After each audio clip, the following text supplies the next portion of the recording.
Pour 1 inch of white truffle oil into the small white squeeze bottle. Make sure to not over pour because the scent escapes quickly.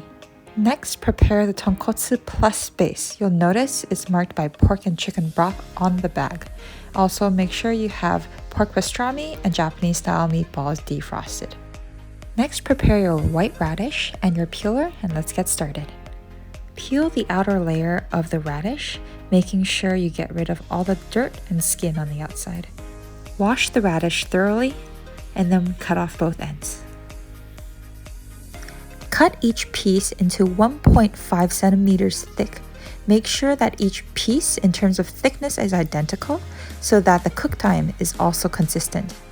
Measure out 14 cups of water, put it in a pot, turn on max fire, and wait for it to boil.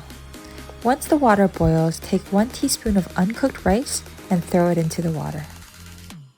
Next, take the freshly cut daikon and place it into the water. Careful of the splash!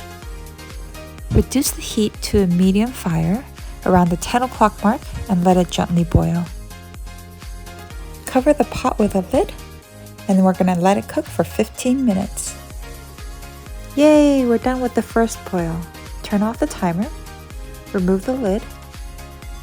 Be careful, it's super hot. Remember to say hot pot, hot pot. Bring it over the sink and we're going to dump out all the water, including the daikons, into a strainer. Next, take a chopstick and poke it through the center to make sure it's thoroughly cooked. For the second boil, we're also going to measure out 14 cups of water. Once the water boils, add 2 flat teaspoons of chicken powder to the water. And add 2 flat teaspoons of salt. Turn the fire down to low heat near the 11 o'clock mark until there's only a small simmer. Put all the daikon from the first boil into the second pot. We're going to cook it for 30 minutes. Cover it with a lid and let's wait. After 30 minutes, remove the daikon into a heat-resistant insert. Please take extra care and make sure that the daikons are not overcooked. Pour some of the hot chicken broth with the daikons in the insert to keep them warm. Next, to prepare the meatballs, make sure the meatballs are fully defrosted. Take a pan, put in a splash of oil, and wait for it to heat up. Then we're going to gently place the meatballs in. Pan fry the meatballs for 1 minute on max fire until golden brown. For tonkotsu plus base, please take extra care to make sure that the label reads pork and chicken broth. Please do not mix this with our regular tonkotsu base. For tonkotsu plus, we also use the black bowl. Make sure to zero out the scale before you start measuring.